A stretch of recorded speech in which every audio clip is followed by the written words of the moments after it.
balon udara ajaib dan perjalanan Raka. Pernah nggak kamu ketemu benda aneh yang tiba-tiba bersin? Nah, hari ini kita akan ikut petualangan Raka, seorang bocah super penasaran dan tiba-tiba menemukan balon udara ajaib yang bukan cuma bisa terbang, tapi juga bisa ngopel.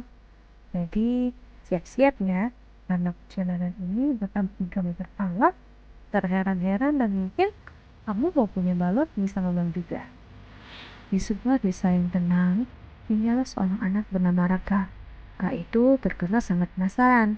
Saking penasarannya, dia pernah buka kulkas penuh buat lihat apakah lampunya mati waktu pintunya ditutup. Suatu hari, Raka masuk ke gudang tua kakeknya untuk mencari layangan. Tapi bukannya layangan, dia malah menemukan balon kecil berwarna merah keemasan yang bersinar seperti lampu tidur. Saat Raka mendekat, hacu! Balon itu bersin. Raka teriak, "Hah, ini balon atau orang pilot?" Dan tiba-tiba, balon itu membuka mata kecil lucunya dan berkata, "Aduh, maaf ya, debunya bikin gatal." Raka langsung membeku. Balonnya ngomong.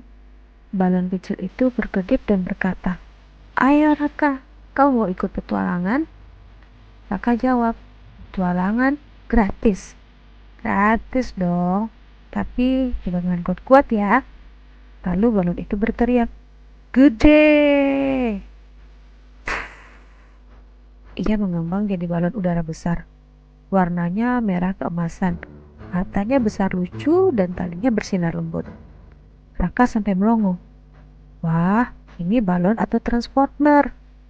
Balon menarik Raka masuk ke dalam keranjang dan wush, mereka meluncur ke langit. Burung-burung pada kabur, awan-awan bertabrak dan terbang mendadak ke samping seperti bantal dilempar. Raka berteriak, "Aku belum siap. Aku belum pamit sama ibu." Balon berkata, "Tenang Raka, kalau jatuh, aku yang kena duluan." "Itu nggak ngebantu balon," teriak Raka. Mereka mendarat di padang pasir Mesir. Raka langsung meleleh pelan kayak es krim kelamaan di luar kulkas. "Panas banget. Ini negara atau tepung panas ya?" Seekor unta duduk santai sambil memandang Raka seperti bilang, "Bro, ini baru pemanasan." Pedagang karpet berteriak, "Karpet, karpet. Gak panas kok, cuma 120 derajat." "Makasih pak, saya masih sayang kaki," dia Raka. Balon cuma ketawa.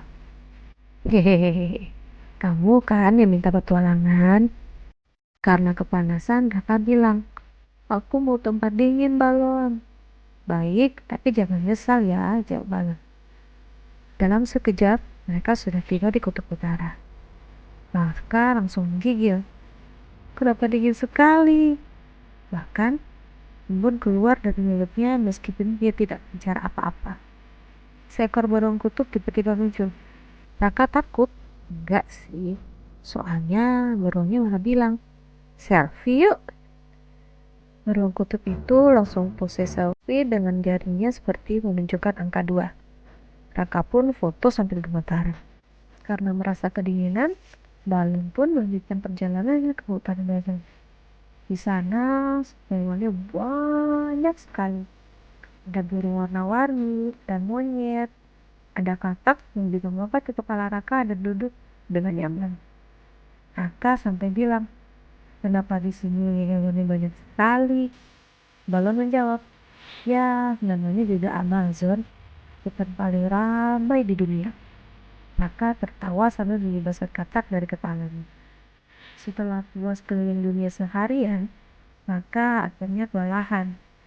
"Aku mau pulang, Balon. Nanti ibuku mencari." Balon mengangguk. "Baik, peringatan, turun pelan ya. Soalnya kalau cepat-cepat, nanti pipimu bisa putus." Mereka pun melayang. Pelan diselimuti cahaya sunset. Sampainya di desa, balon mengecil, makin mengecil dan menjadi bumi. Raka senyum hangat.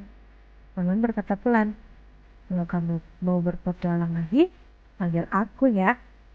Raka meluk balon kecil itu. Dia tahu Dunia luas dan penuh hal yang sangat seru. Dan suatu hari, petualangannya akan berlanjut. Dan sejak hari itu, Raka berbeda. Ia jadi anak paling penuh cerita di seluruh desa.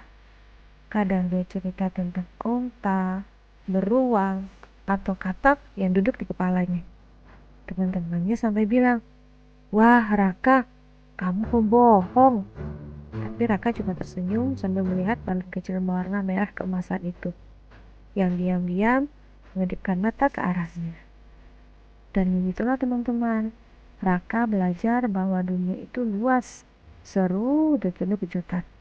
Kadang panas, kadang dingin, dan kadang ada monyet yang ngasih jempol. Siapa tahu besok kalian juga bertemu balon ajaib. Hmm. Tapi, hey, hidup ini lebih seru kan kalau kita berani bermimpi.